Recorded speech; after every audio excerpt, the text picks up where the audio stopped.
I apologize in advance that this is in 3 videos.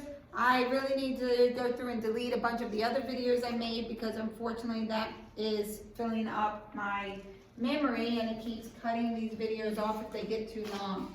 So, we're doing number 7, which was f of x equals 3 root x plus 2. It says, for what value of x, so we're trying to find x, is the slope of the line tangent to f equal to 2? So they're already telling me the slope of the tangent line is 2. Well, how do we usually find the slope of the tangent line? We find the derivative. But they're telling me in advance that the slope is 2. So what are they telling me? They're telling me that f prime of x is going to equal 2. And we're trying to find for what value of x does the derivative equal 2. So we need to find where the derivative equals 2. How can we do this? We can graph it. We can graph f prime. We can graph 2. And we need to find where the 2 do what? Intersect. So we're going to go to y equals. Clear out the last problem. So we just want the derivative of that function. So we're going to tell it to do math 8, and we're going to graph with respect to x, and the function is 3 root x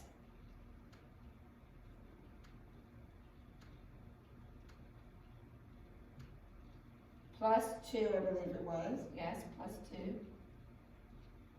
And we're graphing with respect to x.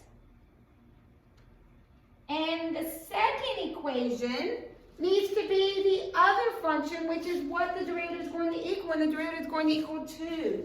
So the second equation will be 2, and then we're going to hit graph, and we're going to find where our derivative, there's our derivative, equals the horizontal line 2, so we need to find where they're equal. So what do we need to do? We need to do second, calc, intersect, number 5.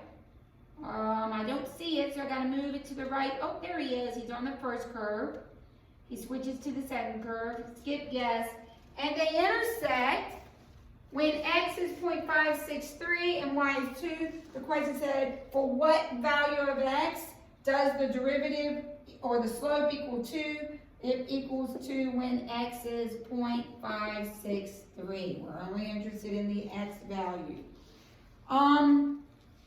So some of these questions are going to be ones that are multi-layered, and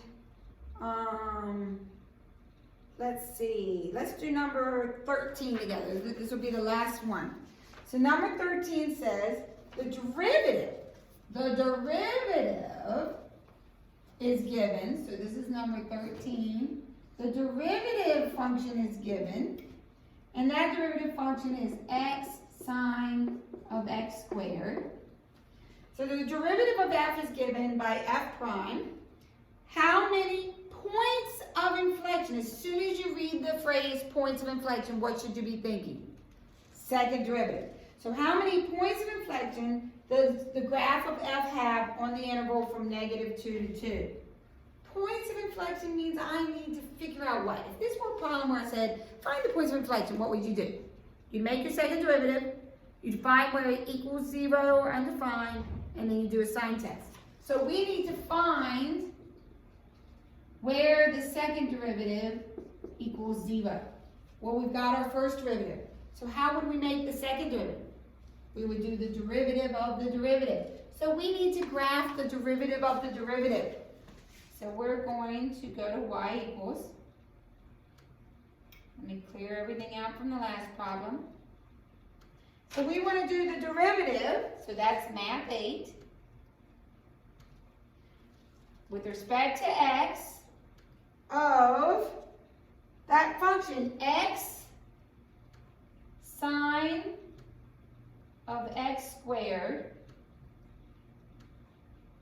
And we're graphing with respect to x. Now, if I hit graph, what am I graphing? I'm graphing the derivative of the derivative, which means when I look at this, what will I be looking at? The second derivative. So I'm going to hit graph. Let me make sure that I'm in radian mode because I don't know the last time I used the trig on this calculator. I'm good. I'm radians. Oh, look at all that I'm seeing. We don't want to see all that. What interval did they say we were interested in? The interval from -2 to 2. So let's change our window so we don't see all this extra information. So window, I want to go from -2 to 2. And now hit graph. There we go. Isn't that nice? It spreads it out for me. So from -2 to 2. So I'm looking for where the second derivative equals 0. Look, I'm looking for points of inflection. And not only does the second derivative need to equal 0, but the sign needs to change. So I need to find my zeros. Or actually it says how many points of inflection. I don't even have to actually find them. I just have to say how many there are. So how many times does the second derivative equal 0? Here, here, and here. So you might say there's 3 points of inflection. Are they all 3 points of inflection? No. Which one is not? This one is not, because not only does the second derivative equal 0, it needs to change sign. I go from negative to positive to positive to negative. I don't switch signs on my second derivative, so the only points of inflection are here and here. So there are 2 points of inflection. If I asked you to find them, how would you find those? I didn't, but if I had asked you, how would you find those? You would go to second calc, and you would find your zeros, which is number 2. So I'll just walk through that real quick. So if I wanted to find that first one, I'd have to come over on the left side of that first one. Once I'm on the left, I hit enter. Then I go to the right side of it, hit enter, hit enter.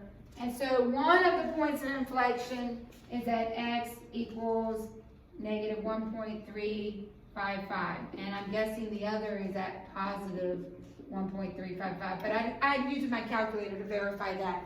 Didn't ask for that, I just asked how many. There are 2 points of inflection between -2 and 2. So 0 does not count because the signs don't change. Okay, so hopefully that's enough to get you started.